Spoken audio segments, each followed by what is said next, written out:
اللي وصل لك ان الطريق ده صعب او الطريق ده سهل فكده ما بيحبكش. تمام. الطرق كلها سهله، بس انك تتعب عليه فبيبقى اسهل. الطرق كلها سهله، مفيش حاجه صعبه، مفيش حاجه اسمها صعب. لو كان صعب محدش كان حاول فيها.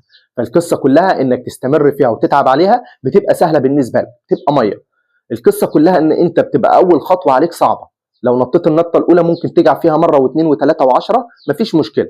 بس لكن بعد ما بتخطي الخطوه الاولى ممكن تخطي 10 خطوات مره واحده وما تجعش عليها. ليه؟ لان الخطوه الاولى هي الاساس. فانا عايزك تاسس نفسك على اول خطوه، تقدر تعمل اللي عليك، تبدا تقوي كل حاجه.